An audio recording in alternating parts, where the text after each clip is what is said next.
आप सभी को प्रेज द लॉर्ड, जय मसीह की।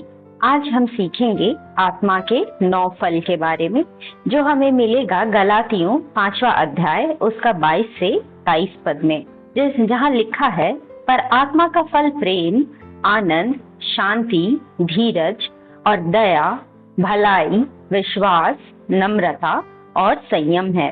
सबसे पहला है प्रेम, जो है निस्वार्थ और सच्चा प्रेम। यूहन्ना 13 अध्याय उसका 34 पद में यह लिखा है, मैं तुम्हें एक नई आज्ञा देता हूँ कि एक दूसरे से प्रेम रखो। जैसा मैंने तुमसे प्रेम रखा है, वैसा ही तुम भी एक दूसरे से प्रेम रखो। हमारे लिए प्रेम आज्ञा है। ये एक चुनाव है जो हम कर सकते हैं, भले ही हमारे संबंध दूसरों से कैसे भी हो।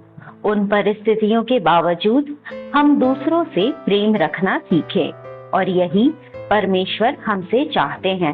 पहला यूहन्ना 4 अध्याय उसका 8वां पद में भी यह लिखा है, जो प्रेम नहीं रखता वह परमेश्वर को नहीं जानता है, क्योंकि परमेश्वर प्रेम है।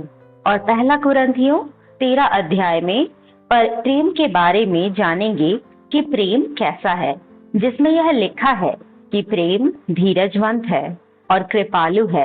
प्रेम डाह नहीं करता, प्रेम अपनी बड़ाई नहीं करता और फूलता नहीं। और भी कई बातों को हम इसमें सीख सकते हैं। दूसरा है आनंद, जो है परमेश्वर में गहरी खुशी।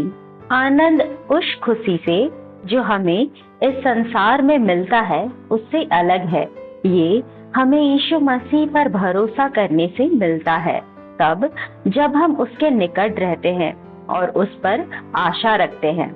जैसा भजन संहिता 16 अध्याय उसका 11 पद में यह लिखा है, तू मुझे जीवन का रास्ता दिखाएगा, तेरे निकट आनंद की भरपूरी है, तेरे दाहिने हाथ में सुख सर्वदा बना रहता है। तीसरा फल है शांति, जो है आंतरिक और बाहरी शांति। जैसा फिलिपियों 4 अध्याय उसका 6 और 7 पद में यह लिखा है, किसी भी बात की चिंता मत करो, परंतु हर एक बात में तुम्हारे निवेदन, प्रार्थना और विनती के द्वारा धन्यवाद के साथ परमेश्वर के सम्मुख उपस्थित किए जाएं। तब परमेश्वर की शांति, जो सारी समझ से बिल्कुल परे है, तुम्हारे हृदय और तुम्हारे विचारों को मसीह यीशु में सुरक्षित रखेगी।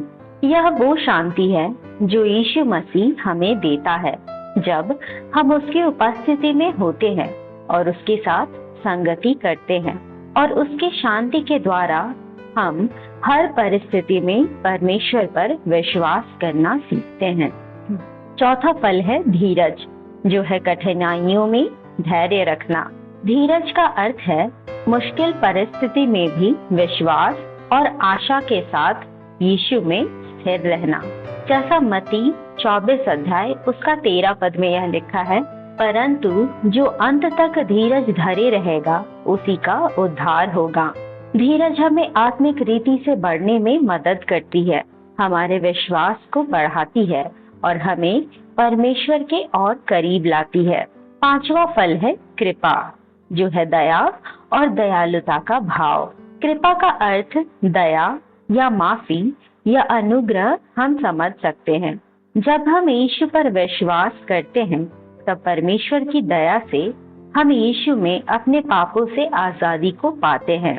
यह परमेश्वर की कृपा है जो हम पर हुई, और परमेश्वर की कृपा या अनुग्रह हम कह सकते हैं, जो हमें उन चीजों को करने में मदद करता है जो हम अपने बल पर नहीं कर सकते। जैसा इफिसियों 2 अध्याय उसका 8 और 9 पद में भी यह लिखा है, क्योंकि विश्वास के द्वारा अनुग्रह ही से तुम्हारा उद्धार हुआ है, और यह तुम्हारी ओर से नहीं वरन परमेश्वर का दान है, और न कर्मों के कारण, ऐसा न हो कि कोई घमंड करे। और जब हम यीशु मसीह पर विश्वास करते हैं, हमारे लिए यह जरूरी है कि हम भी आत्मा के ये सभी फल हों, जिससे हम यीशु के जैसा जीवन जिएं। आत्मा के और भी फलों के बारे में हम अगली वीडियो में सीखेंगे। इस तरह की और वीडियो से सीखने के लिए आप हमारे चैनल को सब्सक्राइब करें, इंस्टाग्राम पर हमें फॉलो करें जिसका लिंक हमने डिस्क्रिप्शन बॉक्स पर भी दे दिया है। इस वीडियो को साथ ही लाइक, कमेंट और दूसरों से भी शेयर करें। ऐसे ही और भी वीडियो से सीखने के लिए जिसमें हम रिलीजियस कंटेंट और ब्लॉग्स डालते हैं, आप हमारे इस चैनल को भी फॉलो कर सकते हैं, जिसका भी लिंक हमने डिस्क्रिप्शन बॉक्स पर ऐड कर दिया है। वीडियो देखने के लिए आप सभी का थैंक यू। प्रभु आप सभी को आशीष दे। मिलते हैं अगले वीडियो में।